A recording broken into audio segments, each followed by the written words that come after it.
তৃণমূলের বিরুদ্ধে কোটি টাকার পানির অভিযোগ।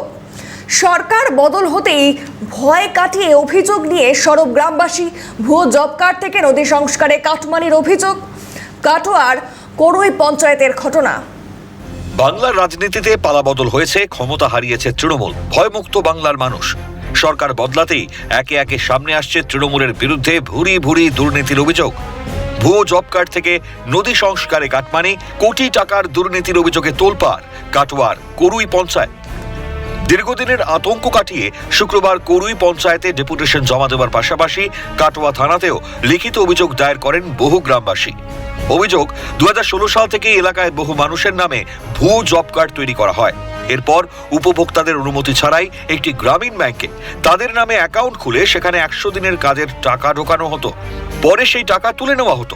যাদের নামে জব কার্ড ও অ্যাকাউন্ট খোলা হয়েছে তাদের অনেকেই এ বিষয় সম্পর্কে কিছুই জানতেন না। 2016 সালের পর থেকে যে 100 দিনের কাজের জব কার্ডের অ্যাকাউন্টগুলো আছে, সেই অ্যাকাউন্টে তথ্য অনুযায়ী যে আমাদের যে অ্যাকাউন্টগুলো আছে সেগুলো আমাদের নয়, সেগুলো ফেক অ্যাকাউন্ট আমাদের নামে খোলা হয়েছে। কোন পঞ্চায়েত খুলেছে? করুই পঞ্চায়েতের অনুমোদনে খুলেছে, কৈথন ব্রাঞ্চে খুলেছে। গ্রামীণ ব্যাংক পশ্চিমবাংলা গ্রামীণ ব্যাংকে অ্যাকাউন্টগুলো খুলেছে। আপনারা সেখানে সই করেছিলেন? না, আমরা সেগুলো সইও করিনি এবং আমরা জানিও না, আমাদের জানাও নেই যে এই নামে কোনো অ্যাকাউন্ট আছে। আমাদের তাহলে জানলেন কি করে যে এটা জানলাম যখন আমাদেরকে পঞ্চায়েত বললো যে আপনাদের কেওয়াইসি করতে হবে। যখন কেওয়াইসি করতে এসে দেখি যে আমার নাম ডিলিট হয়ে গেছে, তো তখন তথ্যটা বার করে দেখি যে আমার গ্রামীণ ব্যাংকে অ্যাকাউন্ট খুলে দীর্ঘদিন ধরে এই নাম্বারে ট্রানজ্যাকশন হয়েছে। এলাকাবাসীর আরও অভিযোগ, করুই এলাকার ওপর দিয়ে বয়ে চলা ব্রাহ্মণী নদীর সংস্কারের নামে প্রায় 400রও বেশি জব কার্ড হোল্ডারের অ্যাকাউন্টে 18,000 টাকা করে পাঠানো হয়েছিল। কিন্তু সেই টাকার মধ্যে 15,000 টাকা করে স্থানীয় তৃণমূল নেতাদের হাতে তুলে দিতে বাধ্য করা হয়। টাকা দিতে অস্বীকার করলেই বাড়িতে হামলা, ভাঙচুর, অত্যাচার, এমনকি খুনের হুমকিও দেওয়া হতো। অভিযোগকারীদের একাংশের দাবি, তৎকালীন প্রভাবশালী তৃণমূল নেতা তথা বিধায়ক রবীন্দ্রনাথ চট্টোপাধ্যায়ের অঙ্গুলি হেলনেই এই সমস্ত দুর্নীতি চলতো। আদর এই জব কার্ডের টাকা ফেরত চেয়েছিল ওরা, এই যে 18,000 টাকা করে আমরা ফেরত দিতে চাইনি। আমার বাবা ওই 3,000 টাকা দেবো বলেছিল, আর বাকি 15,000 টাকা ওরা নিতে চাইছিল। সেটা আমরা দিতে চাইনি প্রথমে, যে আমরা দেবো কেন, আমাদের কাজের টাকা আমরা প্রাপ্য, তোমার টাকা দেবো কেন।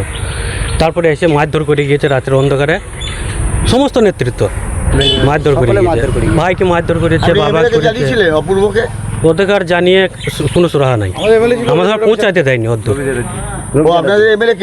রবি চ্যাটার্জি ছিল, পৌঁছাতে দেয়নি আমাদেরকে। তারপরে থেকে ওটা 18 সালের ঘটনা।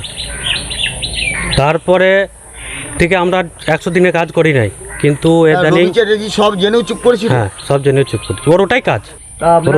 অভিযোগ যে 100 দিনের কাজের নাম করে একটা নদীকে ওরা কাটানোর নাম করে জেসিবি দিয়ে কাটাবো এই বলে প্রত্যেকটা অ্যাকাউন্টে 1 বছরের টাকা ঢোকায়।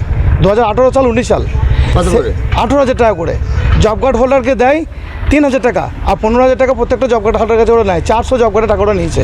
দোষীদের শাস্তি হবে, ঘটনার তদন্ত করে দেখা হবে, আশ্বাস কাটোয়ার বিজেপি বিধায়ক কৃষ্ণ ঘোষের। জব কার্ড যে ডুপ্লিকেট হয়েছে এটা প্রথম নয়, কেন তৃণমূল সরকারের আমলে যে বাচ্চা এখন দুনিয়াতে আসেনি তার নামেও জব কার্ড হয়ে গেছিলো। এইভাবে করেই ওরা জব কার্ডেতে কাটমানি করেছে। আর এমন সাধারণ মানুষ যারা জানেও না তাদের নামে জব কার্ড ছিল, তাদের নামেও এরা পয়সা তুলত।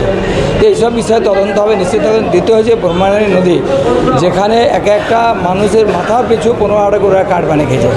সব থেকে অবাক হওয়ার কারণ এই জন্যই নেই, কেন তৃণমূল দলটা নিচে থেকে উপর অব্দি কাটমানিতেই চলতো। তাই পশ্চিমবঙ্গের মানুষ তাদের বিদায় দিয়েছে। নিশ্চিত এখন সমস্ত বিষয়ের তদন্ত হবে, আর দোষী যারা আছে তারা কেউ ছাড় পাবে না। করুই পঞ্চায়েতে আজ পঞ্চায়েত প্রধান নেই, তাই সহায়ক ছিলেন। সেই সহায়কের কাছে তাদের দাবি দাওয়া অভিযোগ সমস্ত কিছু জানিয়েছেন।